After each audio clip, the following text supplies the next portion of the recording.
everyone, and welcome to this episode, the human one, of the Women Talking About Learning podcast. I'm your host, Andrew Jacobs. I'm delighted to tell you that we are back. You might have noticed we have a new theme tune, new topics, new guests, but you won't know we have a new commitment to bring you smart women saying smart things, and that'll be every 2 weeks or so from now on. Coming back to publishing episodes, we wanted to make sure that we start with some great conversations, and this episode does set the bar very high. Our first guest is Iffat Iqbal. Iffat has worked as a learning and development professional for over 14 years in the energy, financial services and social housing sectors. Iffat currently works with Platform Housing Group as a learning and organisational development business partner. Our second guest is Dr. Sara Thompson. Sara is an adjunct professor and faculty associate in the MS Military and Emergency Responder Psychology program at Colorado State University, and she is also a learning experience designer for Ellucian. Our third guest is Rachael Smith. Rachael is Head of Learning and Insights with Ellucian. She's been in a learning-focused career, starting in teaching and leadership in education, and as a chief examiner. In her role, she champions the power that character-based learning can offer. This is an outstanding conversation which I was privileged to be able to listen to, and I'm delighted to be able to bring to you. This is Women Talking About Learning. This is Iffat, Sara and Rachael talking about being human. Hi ladies, this is Iffat here. How are you, Rachael? How are you, Sarah? Hi Iffat, nice to be chatting with you. I'm good, and you, Sarah? How are you doing? Hi Rachael and Iffat. It's Rachael, first time meeting you. Iffat, you and I have connected several times, and it's a pleasure to chat with both of you about the human one.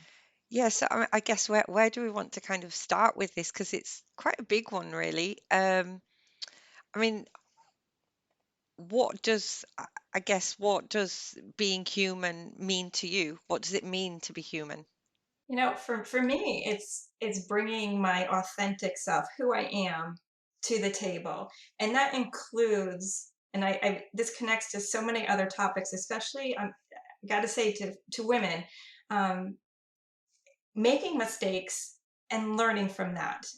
I find oftentimes that when we make a mistake or we're late for an appointment or a meeting, the first thing out of our mouths is, I'm sorry.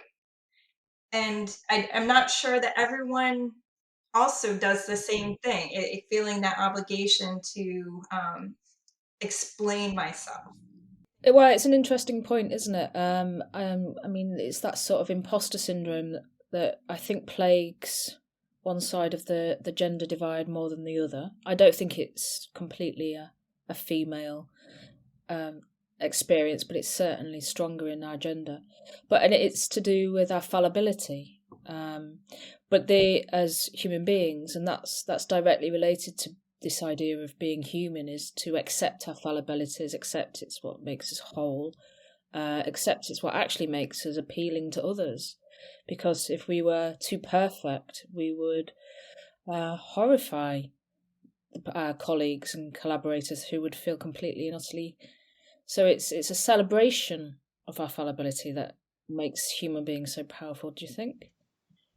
I love that. I mean, the fact that you've said it in such a positive way, actually being human means that we do need to celebrate the fact that we are fallible, that we're vulnerable as well at times. And there's a great bit of resource around that. I know Brené Brown's books certainly talk about the importance of vulnerability and that kind of thing. For me, I mean, it's interesting because when I thought about doing this podcast, I thought, well, actually, I work in learning and development, and an aspect kind of unique to humans, if we think about humans versus animals, is that humans have got the ability to transmit knowledge from one generation to the next and to continually build on that information and develop those advances in the future. Now, I've been thinking about this recently, but what baffles me is rather than these advances making life easier, we seem to be ever more overwhelmed, more anxious, more busy. I know that's a massive generalization, but we do seem like we're always battling for time and for space and for reflection.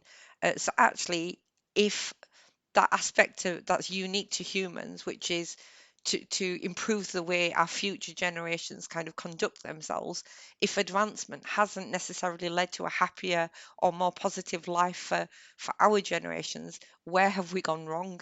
Do you not think And it's a matter of mistaking cleverness and wiseness? So potentially, yeah.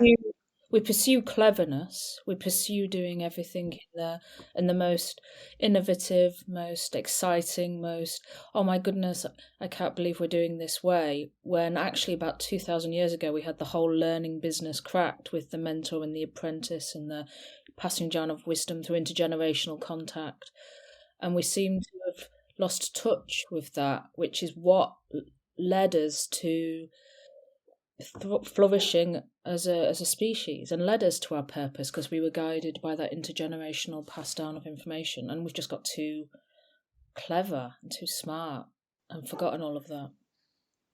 Well, I didn't think of it like that, but that's a pretty good take on it, I think, Rachel. Sarah, what do you think? Do you think that many of us lead very busy lives and is going from one task to the next?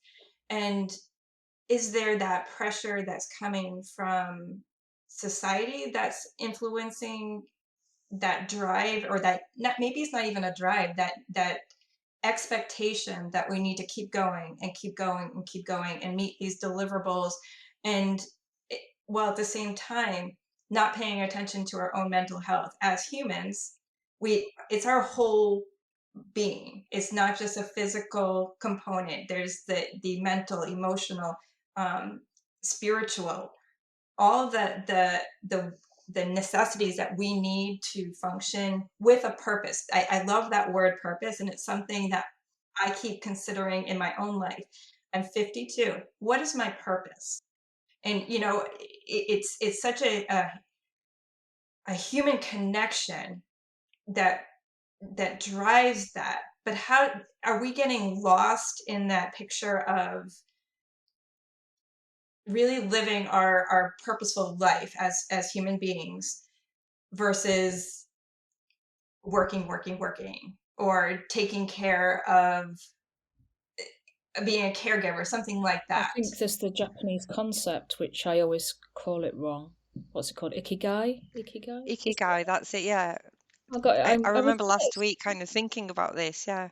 Yeah, I chuckled only because Iffat and I met last week when we were just chatting, and because I'm still trying to find that purpose. I need to find my purpose. And she mentioned the Ikigai, and it's something that is on my desk right now to really take a deep dive with. It's so immense because it forefronts that need for purpose and putting that front and centre. And in some respects links our finding of that purpose to our sense of contentment and the acknowledgement that happiness is transitory, but contentment is probably the state we're all searching for. But it also links it to what we're good at, and it links it to giving back to the world. And it means something that can make us a living. So when all of those intersect, arguably we found our purpose, and I think that's just a wonderful way of looking at it, because it's that sense of, for me and for the world, and for this sense that I'm doing what I'm meant to be doing.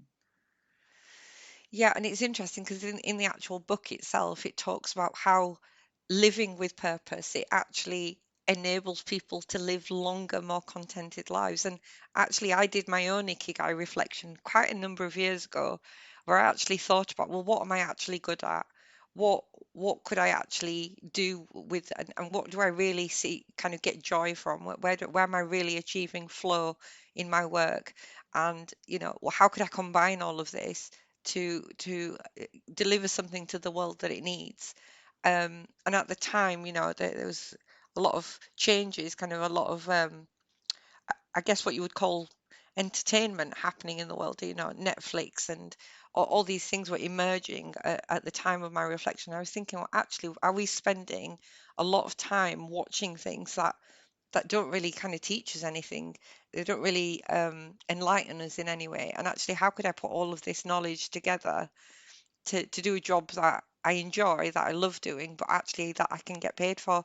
And then I ended up in learning and development, and yeah, the rest is history. So, but Could yeah, you talk? I do feel like, Sorry to over speak over you. I just wondered if you could talk a little bit more about the flow. You dropped that in, but it's actually a very important concept to what makes us human and what gives us purpose. yeah, so I mean, I read the actual book Flow again last year. And for me, flow is when you are, so engrossed in what you're doing that you're enjoying yourself so much that the hours just seem to pass. And at the end of it, you get such a sense of fulfillment for what you've been doing. And for me, those activities are usually very personally, they're usually the activities that I do alone. So it's usually in solitude. It's quite a reflective activity. When I am in flow, I find that my creative side is at its best. Um, so I did research this a little bit last year. How can I achieve more moments like that in my life where I'm achieving that kind of flow? Because that's when I produce my best and most creative work. Um, so yeah, the book was good in giving you ideas, but it really is about balance. It's balance, and it brings us back to this entire concept of being human. There's certain aspects of us that we have to look after. Um, you've got to look after your mental well-being. You've got to look after your physical well-being. For some, that spiritual well-being is really important as well. And I think that when you combine all of it together, and you've got a good foundation of well-being, that's when you achieve things like flow and great work. And certainly in the world of learning and development, lots of return on that investment when you're planning the learning within your organizations.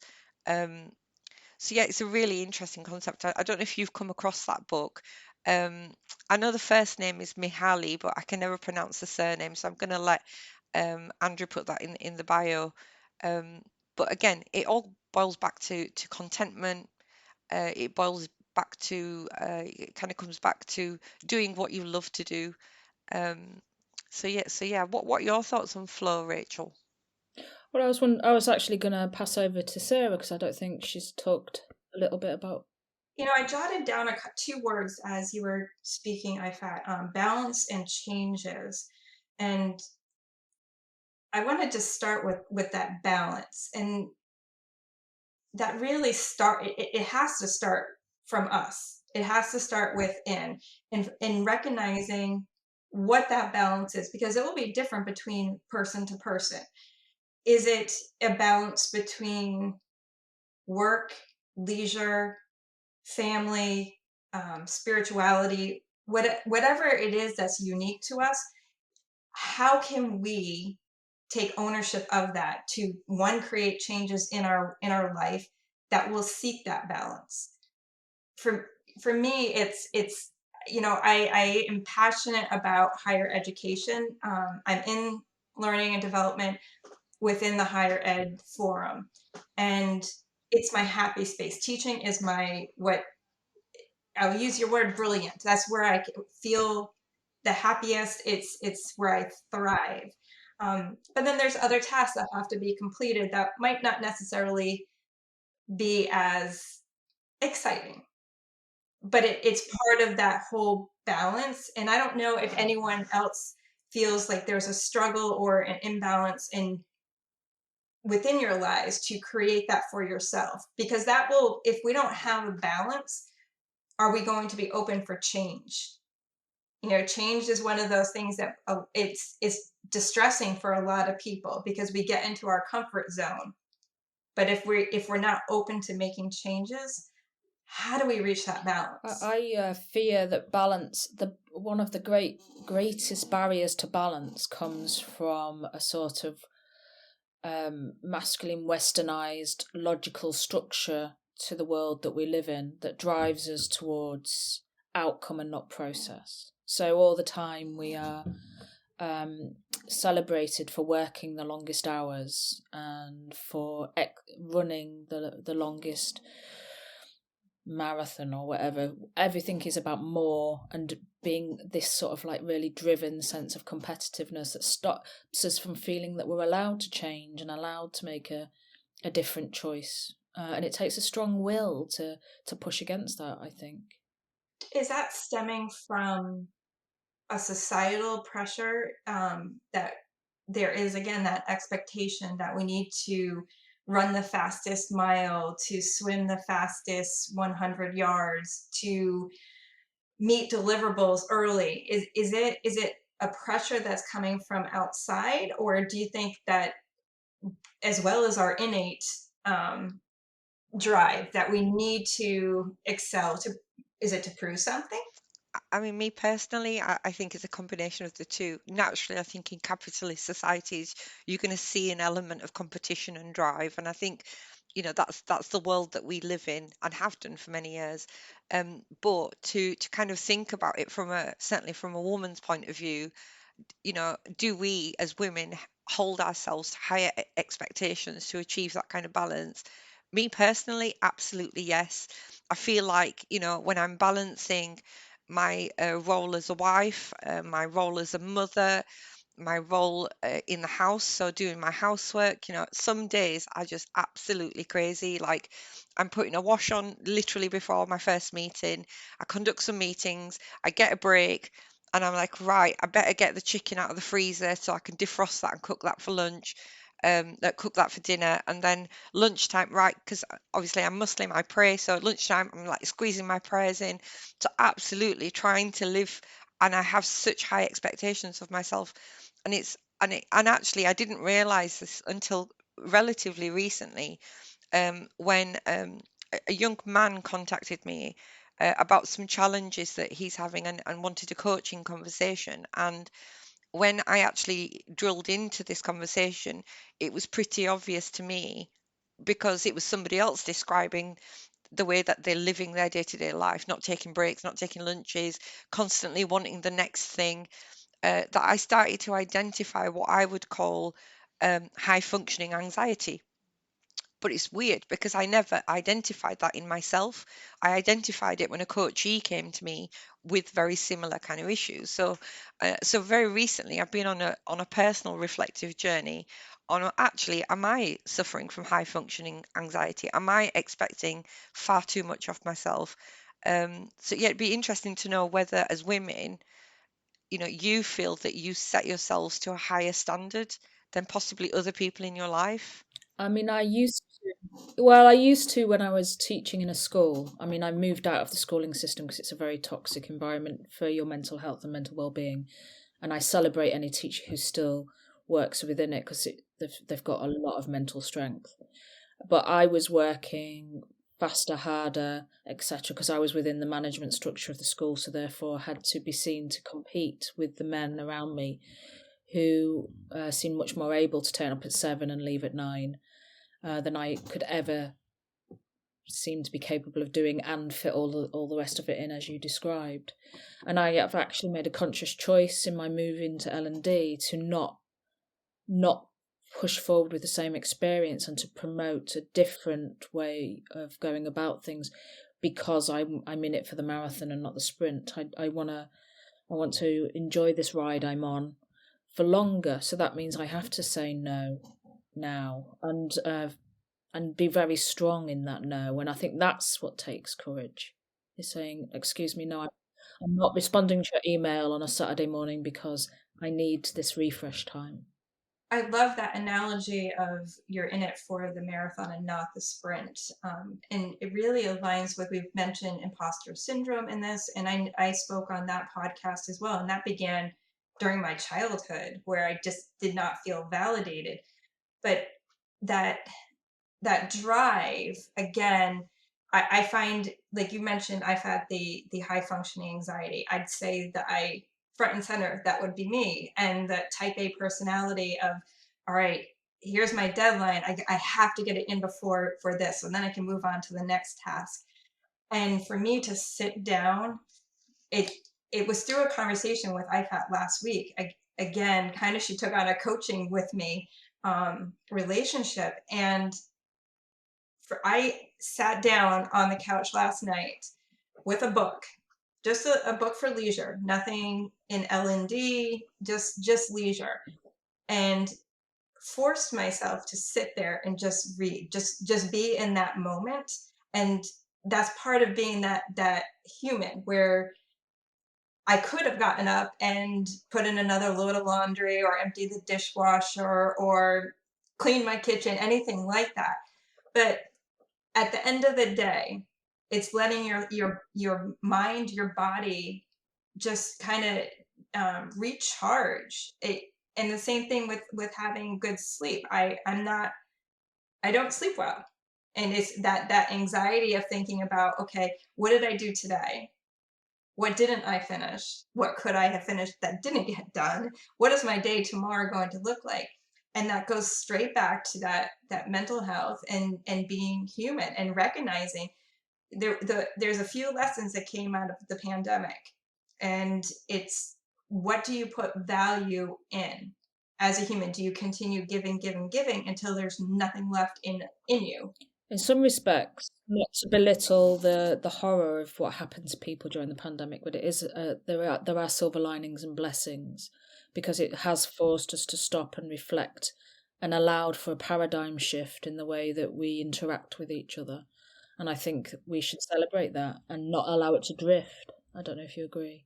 Yeah, I massively agree with that. But I do see, a massive debate going on, certainly on LinkedIn at the moment around, well, now my managers want me back in the office and I'm not quite happy about that. And if they asked me to come back in the office, I would quit my job and go somewhere else. And then there's there's almost to and against arguments around this whole concept of hybrid working.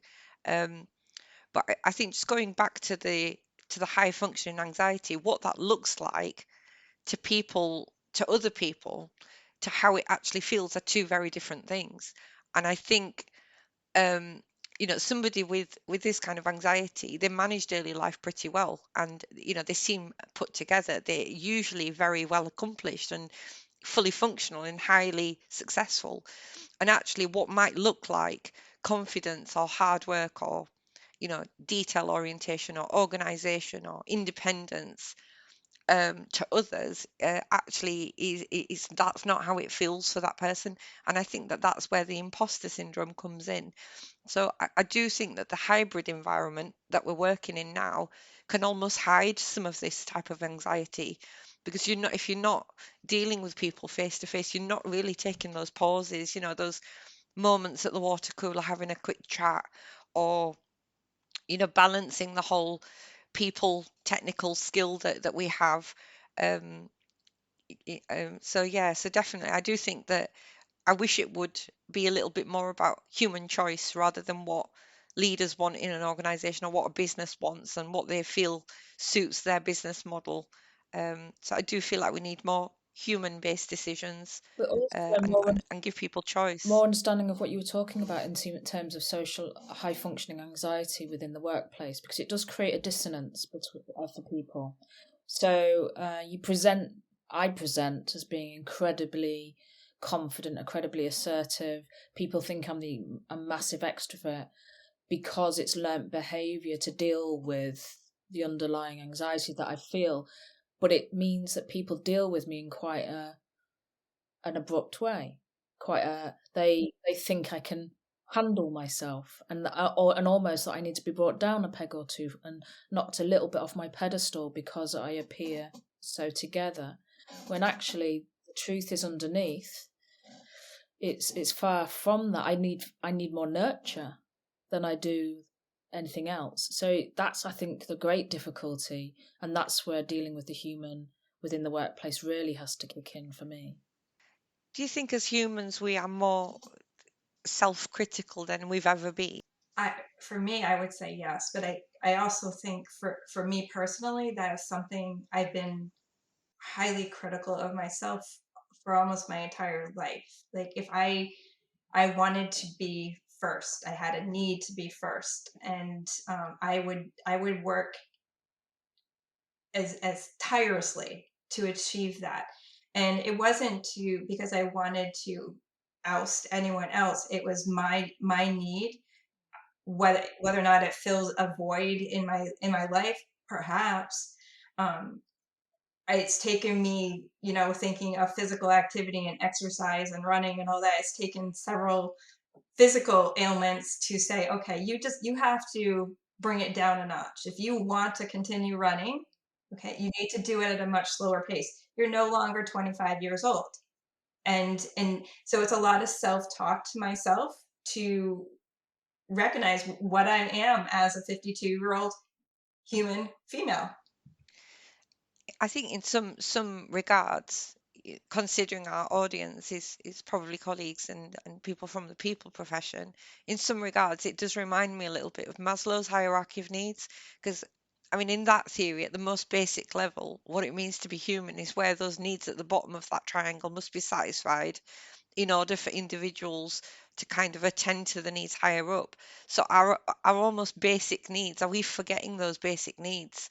Yeah, of course we've got food and warmth and shelter and water, but what about just taking a moment to be human, just pausing to reflect on things, and going for a walk? Are we forgetting the most basic things? The word that you missed off those basic needs was security, and I think that's what the modern world has stripped from us. It's not that we're any more at threat, it just feels like we are. It just feels like we're under bombardment of threat at the moment. So we've had our sense of security taken from us, which is why we are all the time struggling to do better, to find that sense of, and I think it's a loss of belonging, to be fair, a loss of connection, a loss of believing that what we're doing now, which is communicating through technology, is connection, when maybe it's not really. Maybe actually we are, especially, I mean, getting back to this idea of being women, I think women more than anyone are very much herd creatures, and we do need the company of others in order to feel that sense of security and belonging. I don't know if you agree, Sarah. Yeah, I do. And that in thinking of that herd analogy, just having it as a trusting environment. At times women in a group cannot be they might not be a nice group, that backstabbing and all that. It's lifting one another up. I've seen that over and over again, through LinkedIn, especially. Just empower other women. If they've done something that is rock star, whatever that is, let them know. It shouldn't take any value away from who we are as a human female to compliment another person or give them a way to go. That was awesome. Your presentation was incredible. Give that feedback, because it's not going to. It doesn't take away from who we are as a person. It doesn't make you any less of a professional to give kudos to another person. Makes you more of a professional, giving one of my. I agree. I mean, I recently, I don't normally take part in LinkedIn polls, but this one appealed to me. It was about what should women do for other women, and one of them was said, stop being competitive, lift the other person up, stop competing with the other person, and I actually think that was the best answer I've ever heard to what can one woman do for another woman, in a very human sense. And going back to what Iffat was talking about, like the hybrid model, like I work remotely exclusively, and I have for almost 12 years now. And it's an environment I thrive in, but it also can be an environment where work takes over your life. And but establishing those human connections, like the conversation that we've had, several conversations between Iffat and I, because we just connected maybe 2 years ago, and just to get to know one another. Who are you outside of learning and development? And I think we're missing that key component. And it goes back to that office space. If we were back in a traditional office in the organization, you stop at the water cooler, or you're on your way to go get a cup of coffee, and you stop, well, how was your weekend? Or, how did your daughter do at her gymnastics? Things like that. But when I get into a meeting, it is functional. It is, let's just get through this and let me get back to what I need to do. I mean, I feel very blessed because I work in an organisation full of coaches and mentors, and my direct line manager is a female COO who's a coach. So I've gone from probably one of the most toxic environments in terms of a school into probably one of the most nurturing environments in terms of lifting me up and allowing me to grow as a human being beyond my role and within my role.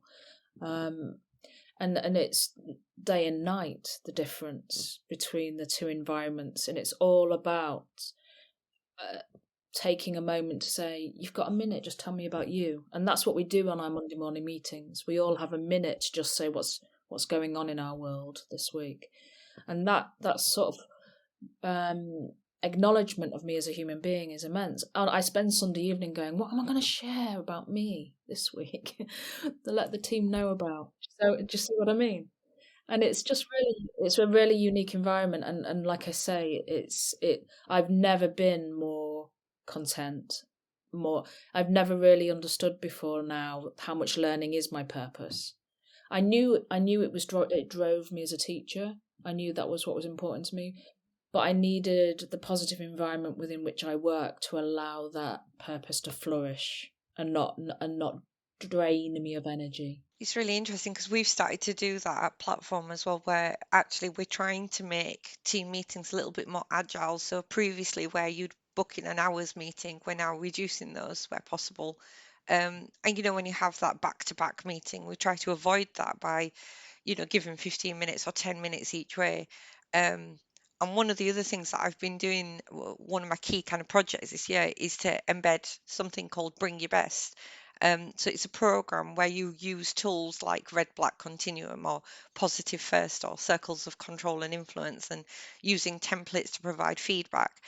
Now, as I'm going on this journey to try and embed this mindset in the organization, I keep coming back to the point that actually I can't expect every single member at Platform Housing to be 100% at their best all of the time, because we are human, we're fallible, we make mistakes, life happens, things go wrong, and sometimes it's just not possible to be at your best. So it's about recognizing your triggers and ways to overcome them before we face our internal and external customers.